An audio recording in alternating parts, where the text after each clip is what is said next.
The Altamaha River at one time was called Georgia's Little Amazon. Riverkeeper Deborah Shepard says it's still a treasure, at least parts of it. This is the natural background water of this river. It's relatively clear, it's a green tint, and this is the natural biological river water. No river these days is perfectly clean, of course, but we take a water sample upstream of Rainier at the Highway 84 bridge. This is really clear water. Yeah, it's very clear water. How clear the water appears surprises me, but not Shepard. She's been on this river much of her life and worked to protect it. About 300 yards from where we started, the water is still green and shiny. We stop for a couple of minutes and they show me healthy mussels, which they say now are often found only before you get to the Rainier discharge. For a while longer, the water stays green, but then we get closer to the first Rainier pipe. When you see the discharge that's going in the river, it's sickening and it's sad because it doesn't have to be that way. The water begins turning brown and, well, it stinks. You're not observing an accident. This is a permitted discharge that the State Environmental Protection Division is allowing the Rainier Corporation to put this nasty water into this beautiful river 24 hours a day, 7 days a week. Shepard says Rainier takes groundwater, uses it for manufacturing, and then discharges the treated water back into the river, by her estimate up to 50 million gallons a day. She says it's changing the character of the water, turning the river brown for miles, and in some cases producing smelly fish that aren't fit to eat.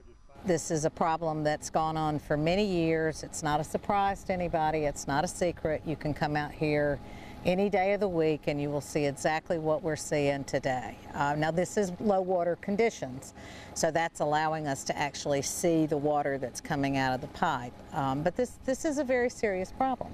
In 2008, the state and Rainier made an agreement to reduce discharges from the plant. Shepard says in creating the consent order, the state acknowledged that Rainier's discharge was changing the water quality and not for the better. Now I take a sample of the discharge coming from the pipe. Oh my God. Okay. Now I'd like to see the director of the Environmental Protection Division doing that and then telling us that this is an acceptable thing to put in the mighty Altamaha River. The difference between the two samples is striking. Still, Rainier says it's keeping its end of the bargain and reducing the discharge, which it says is mostly tannins from wood processing. Still, Shepard doesn't think that this looks like much of a cleanup. You know, it's absolutely pollution.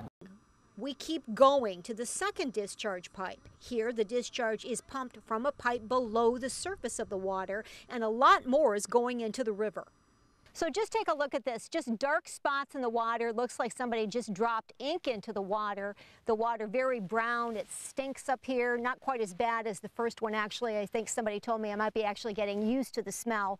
They say that this is about 5 times the discharge in this area, and we are about 2.5 miles downstream from where we started. Before we head back, we get out of the boat, but this time we can't find any thriving mussels. The only ones we find are dead.